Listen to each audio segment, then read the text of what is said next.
भगवान श्री कृष्ण के जीवन में उनकी बाल लीलाओं के अलावा कई ऐसी घटनाएं हैं जो उनकी दिव्यता और रणनीति को दर्शाती हैं। उनके भक्त उन्हें मुरली मनोहर, कान्हा, कृष्ण मुरारी, नंद गोपाल, माखन चोर, देवकी नंदन जैसे कई नामों से पुकारते हैं, लेकिन एक घटना ने उन्हें रणछोड़ नाम भी दिया। मगध के महाबली राजा जरासंध ने श्री कृष्ण को युद्ध के लिए ललकारा। जरासंध ने अपने साथ काल्यवन नाम के राजा को भी मना लिया था। काल्यवन ऋषि शेषरायन का पुत्र था, जो जन्म से ब्राह्मण था लेकिन कर्म से असुर।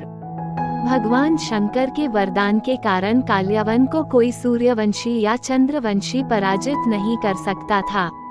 उसे न कोई हथियार खरोच सकता था और न ही कोई बल से हरा सकता था। वरदान के मद में चूर काल्यवन ने मथुरा पर आक्रमण कर दिया। भगवान श्री कृष्ण जानते थे कि काल्यवन को सीधे तौर पर मारा नहीं जा सकता, उनका सुदर्शन चक्र भी काल्यवन का कुछ नहीं बिगाड़ सकता था। इसलिए उन्होंने एक चाल सोची। श्री कृष्ण रणभूमि से भागते हुए एक गुफा में पहुंच गए, जहां राजा मुचकुंद त्रेता युग से सोए हुए थे। राजा मुचकुंद ने देवताओं के राजा इंद्र की सहायता की थी, जिसके बदले में उन्हें विश्राम का वरदान मिला था। इंद्र ने राजा मुचकुंद से कहा था कि जो भी तुम्हें नींद से जगाएगा वह जलकर खाक हो जाएगा। श्री कृष्ण ये बात जानते थे। उन्होंने काल्यवन को अपने पीछे गुफा तक ले आए।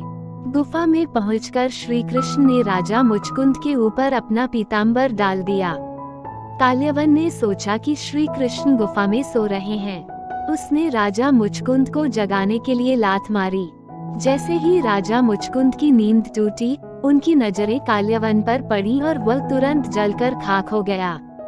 इस प्रकार रण छोड़कर जाने पर श्री कृष्ण को रणछोड़ नाम मिला। इस घटना ने दिखाया कि बुद्धिमानी और रणनीति से किसी भी चुनौती का सामना किया जा सकता है।